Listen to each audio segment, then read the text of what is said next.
Hello friends, ఎలా ఉన్నారు?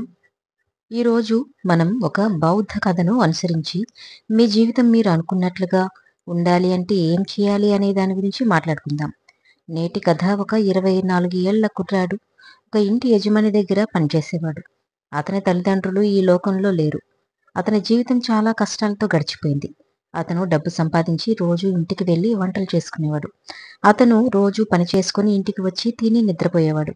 అలా ఒకరోజు అతను తిరిగి వస్తుండగా ఒక ముసలి ఫకీరు తన వీపుపై 3 పెద్ద మూటలతో ఒక నగరం నుంచి వెళ్తున్నట్లు చూశాడు.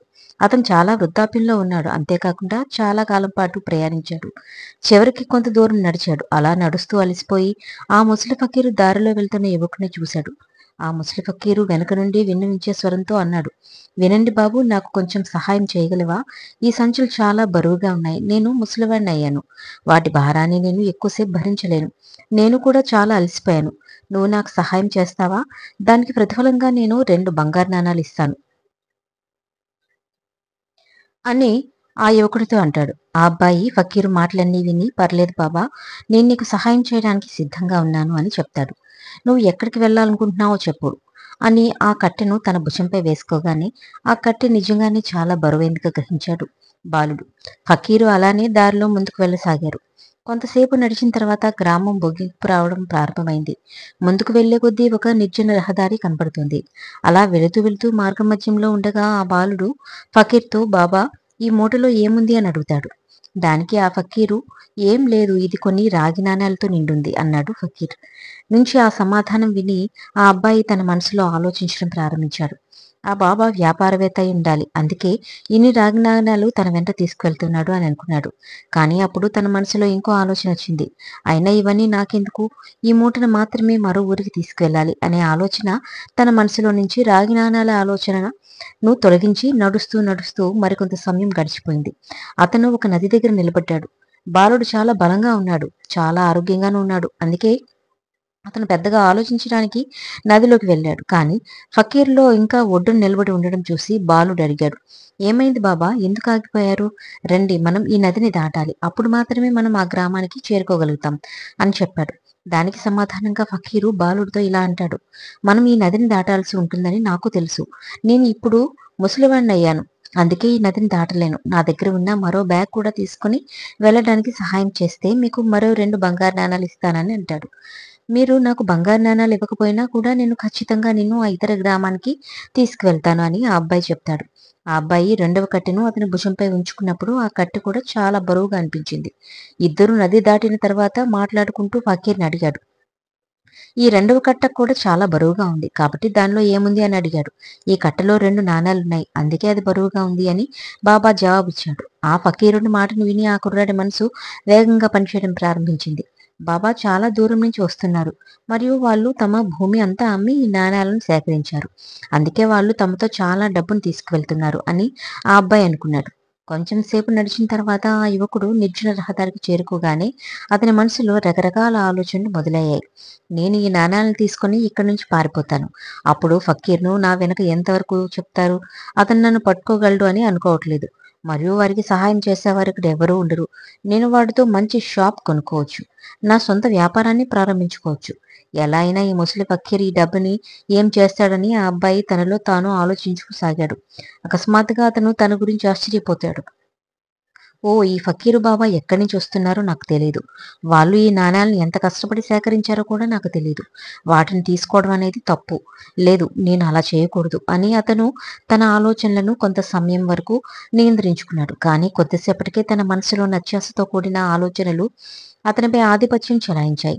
కొంత దూరం నడిచిన తర్వాత ఫకీర్ బాబా ఆ అబ్బాయితో ఇలా అన్నాడు, నేను చాలా పెద్దవాడిని. నా మోకాళ్ళు కూడా నొప్పిగా ఉన్నాయి. నా 3వ కట్ట తీసుకో. నేను నీకు ఇంకో బంగారు నాణాలు ఇస్తాను. అయితే గుర్తుపెట్టుకో, ఈ 3వ సంచిని ఎక్కడా పడేయొద్దు అని చెప్తాడు. అది విని ఆ కుర్రాడు ఫకీరుతో, ఎందుకు బాబా, ఈ కట్టులో ఏముంది అని అడగగా దానిలో బంగారు నాణాలున్నాయని చెప్పాడు. ఆ పిల్లాడు మౌనంగా 3వ మూటను తీసుకొని ఏం మాట్లాడకుండా ముందు కదలసాగాడు. ఫకీరు బరువు ఏమీ మోయకుండా హాయిగా కొండెక్కుతున్నాడు. కానీ వెనుక ఉన్న యువకుడు బరువు కారణంగా చాలా నెమ్మదిగా వస్తున్నాడు.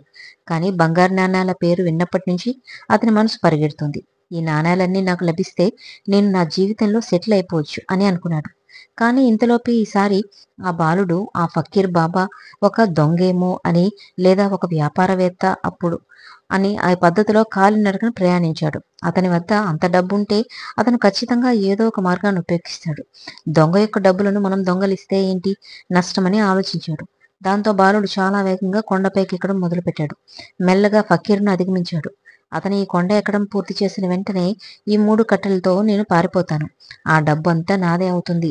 నా దరిద్రం కూడా తీరిపోతుంది అని అనుకున్నాడు.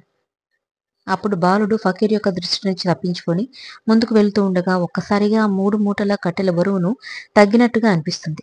అతను చాలాసేపు ప్రజల దృష్టిని తప్పించుకోవడానికి పరిగెత్తే క్రమంలో ఆ బరువును పట్టించుకోడు. అలా తన ఇంటికి చేరుకున్న తర్వాత ఆ నాణాలన్నింటినీ ఎక్కడైనా దాచాలి అని అనుకుంటాడు. అలా ఆలోచిస్తూ మొదటి కట్టను తెరిచాడు. తుప్పు పట్టిన ఇనుప నాణాలు కనిపిస్తాయి. రెండవ సంచి తెరిచి చూస్తే అందులో కూడా తుప్పు పట్టిన నాణాలే కనిపిస్తాయి. బాలుడు ఆశ్చర్యపోతాడు. తనలో తానే ఏంటిదంతా, ఫకీర్ ఇంకేదో చెప్పాడు కదా. ఇప్పుడు 3వ బంగారపు మూట తెరిచాడు. అందులో తుప్పుపట్టిన ఇనుప నాణాలు మాత్రమే ఉన్నాయి. ఆ అబ్బాయికి చాలా కోపం వచ్చింది. ఫకీర్ ఒక కట్టెలో రాగి నాణాలున్నాయని, మరో కట్టెలో వెండి నాణాలున్నాయని ఎందుకు అబద్ధం చెప్పాడు? అదంతా ఆలోచిస్తూ ఉండగానే ఆ కట్టె లోపల పడి ఉన్న ఒక ఉత్తరం కనబడింది. ఆ ఉత్తరంలో నేను ఈ రాజ్యానికి రాజు అని రాసి ఉంది.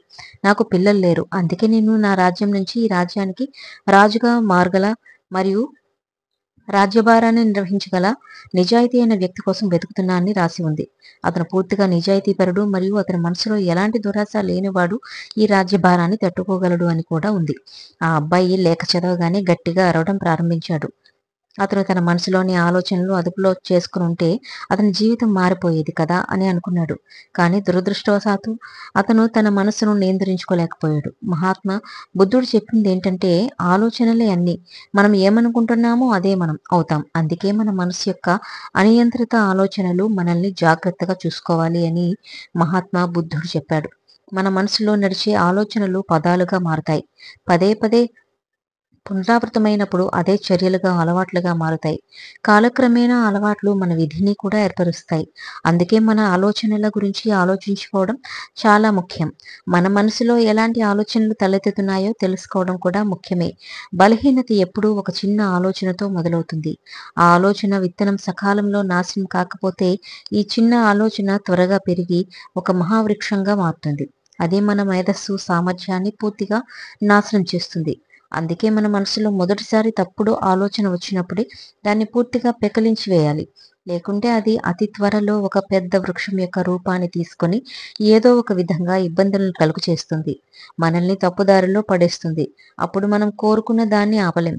ఇదంతా విన్నాక ఇప్పుడు మన మనసు యొక్క ఆలోచనలు ఎలా నియంత్రించగలం అనే ప్రశ్న తలెత్తుతుంది. మన మనసు చాలా శక్తివంతమైనది, చంచలమైనది. ఏదో ఒక విధంగా అది ప్రభావితం కాగలదు. మనం దాన్ని నియంత్రించలేం. ఈ ప్రశ్నకు సమాధానంగా బుద్ధుడు మనకు 2 విషయాలు చెప్పాడు. మొదటి విషయం, మీరు వేరే ఏదైనా చెప్పాలి అనుకున్నప్పుడు అది కాకుండా నిజానికి మీ మనసులో ఏది ఉందో మీ నోటి నుంచి అదే బయటకు వస్తుంది. కానీ మనం ఆ పని చేసినప్పుడు మన మెదడు బాగా పనిచేయడం ప్రారంభిస్తుంది. మన ఆలోచన మరియు మాట్లాడడం గురించి మనకు స్పృహ వస్తుంది.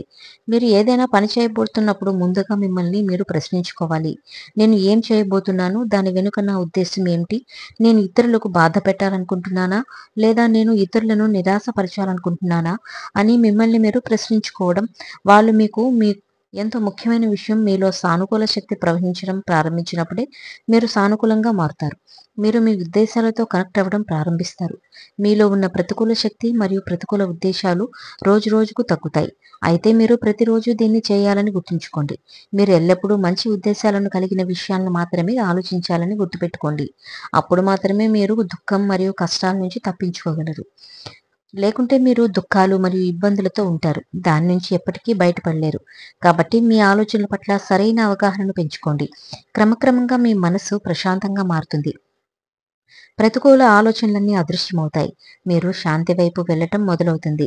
దీనికోసం మీరు చేయాల్సిందల్లా మీ కళ్ళ ముందు ఏం జరుగుతుందో చూడటం, మీ భావాలకు మరియు జ్ఞాపకాలకు ఎటువంటి స్పందన ఇవ్వకుండా వాటిని కేవలం చూస్తూ ఉండాలి. దాంతో మీ మనస్సు ఖాళీగా మారడం ప్రారంభమవుతుంది. దాని తర్వాత మీరు ప్రతికూల ఆలోచనల గురించి ఆలోచించకుండా మీరు అనేక దుఃఖాలు మరియు ఇబ్బందులకు దూరంగా ఉండగలుగుతారు. అందుకే బుద్ధుడు ఇలా చేయమని అందరికీ చెప్పాడు. వాస్తవానికి ఏ మనిషి అయినా తన మనస్సును తాను మాత్రమే నియంత్రించుకోగలడు. మార్చుకోగలడు. అతని జీవితాన్ని సంతోషంగా మరియు సమృద్ధిగా మార్చుకోగలడు.